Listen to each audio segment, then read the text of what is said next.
Olá, cérebros! Eu sou Pauline Stephanie e este é o meu canal. Hoje iremos falar sobre redação, como fazer a redação do Enem. Eu gosto de falar que a redação do Enem ela é como a porta de entrada do seu texto para o corretor. É na introdução do Enem que o corretor ele vai começar a perceber o seu jeito de escrita e se você realmente já domina o texto dissertativo argumentativo. Então ela que vai introduzir o seu texto e para mim ela é uma das principais partes, ela é fundamental. Porque se o corretor já gostar direto da sua introdução, eu acredito que ele vai olhar o resto dos textos com bons olhos. Ele vai perceber que foi planejado, que foi elaborado e que foi pensado. Então, nesse vídeo eu quero trazer como fazer uma introdução do Enem que chame, que desperte a atenção do corretor e que seja digna de uma nota boa. Então, se você quer saber demais, continua assistindo esse vídeo. Mas antes disso, dá uma pausa aqui no vídeo, inscreva-se no canal. Pausou? Deu tempo já, né? Então, a introdução do Enem, ela precisa de 3 tópicos principais e eu vou falar um pouco basicamente de todos eles, o que você precisa colocar em cada parte da sua introdução. Primeiro, para mim, a introdução ela precisa no máximo 6 linhas e estourando 7. Não é necessário muita quantidade, então eu recomendo muito que vocês fiquem em 6 linhas. Defina 6 linhas como introdução, para não faltar linhas para o restante do parágrafo. Tendo suas 6 linhas definidas, a gente vai delimitar fazer 3 períodos, seja 3 frases com um ponto final bonitinho. E o que teria em cada período? No seu primeiro, você teria que trazer uma contextualização, que seria um repertório, qualquer tipo de alusão que você tiver, histórica, repertório musical, filmes, cinema, música, história, filosofia, sociologia, biologia, qualquer área do conhecimento que você souber algo relacionado ao tema ou que você consiga relacionar aquela citação ao tema. Na segunda parte da sua introdução, você precisa apresentar o tema. É nessa parte que você vai pegar o seu repertório inicial e vai vincular explicando o tema a partir daquele repertório. Eu citei tal coisa, mas essa coisa está relacionada a isso, que liga-se a isso no tema. Não falar que você jogou uma citação ali aleatória e que ela não condiz com o seu tema. Tem que estar tudo muito bem articulado.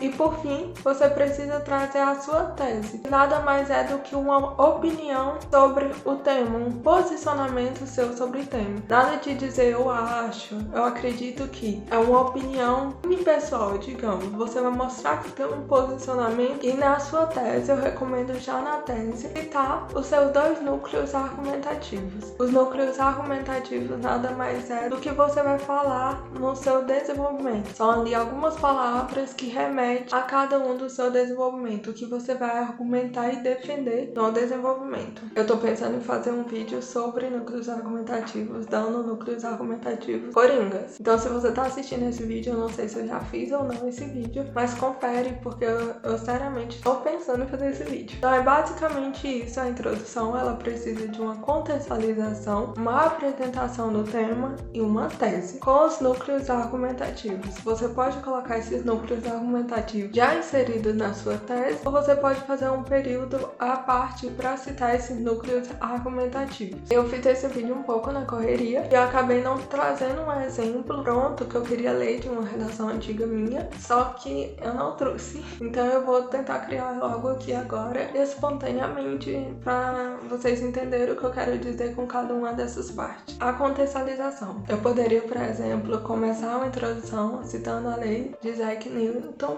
que fala que toda ação gera uma reação de igual intensidade, mas em sentido oposto. Ou seja, trouxe uma citação, é um repertório, é válido, é da física ou área de conhecimento. Eu tenho que, nesse repertório, falar de que ele é, então eu teria que detalhar que é uma lei da física de Isaac Newton e trazer a citação. Isso seria a minha contextualização do tema. Depois que eu contextualizo o tema, eu preciso apresentar, vincular aquela contextualização ao tema, à frase tema. Por exemplo, eu poderia falar sobre fake news. Lembrando que eu estou aqui falando o que tá vindo na minha cabeça, eu não tô formulando. E eu escreveria de uma forma mais organizada no papel. É só para vocês entenderem. Voltando. Da mesma forma que a internet traz diversos benefícios para a sociedade, acompanha paralelamente a ela diversos malefícios também. Então eu poderia fazer essa analogia que, embora cresça diversas coisas na mesma intensidade,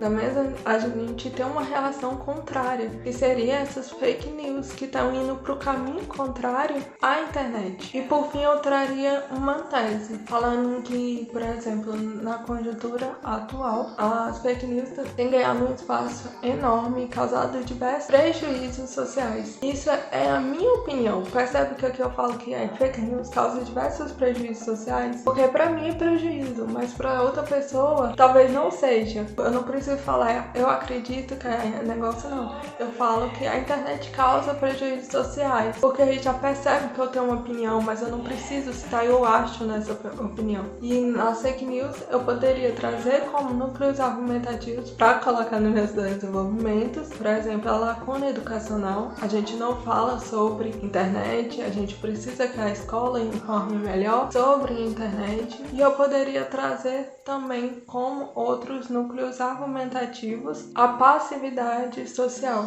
Então, às vezes a gente vê uma fake news, a gente sabe que é fake news, mas a gente não denuncia. Então, falta uma responsabilidade social em lidar com isso. Mas eu não colocaria tudo isso na tese, porque você só precisa citar. Isso que eu tô falando aqui, eu vou usar melhor nos desenvolvimentos. Então, a tese ficaria basicamente: nessa conjuntura, o quadro de fake news no país tem ganhado espaço e causado prejuízos sociais enormes, em virtude da falta de responsabilidade social e da lacuna educacional. Pronto, citei as duas coisas que eu vou desenvolver melhor, mostrei uma tese para você saber que sua introdução ela tá indo bem, que ela tá indo pelo caminho certo. Faça um checklist mental. Analisa se você colocou contextualização, apresentação do tema, tese com núcleos argumentativos. Se você dá um checklist em todas essas opções, eu acredito que a sua introdução ela já vai se destacar de inúmeros candidatos. Eu espero que esse vídeo tenha ajudado a ver de vocês. Se você tem sugestão e quer um vídeo correndo aqui no canal que precisa, que você não entendeu, me deixa aqui que eu gravo sim. Eu sempre estou atendendo as dúvidas no meu Instagram. Eu sempre faço enquete.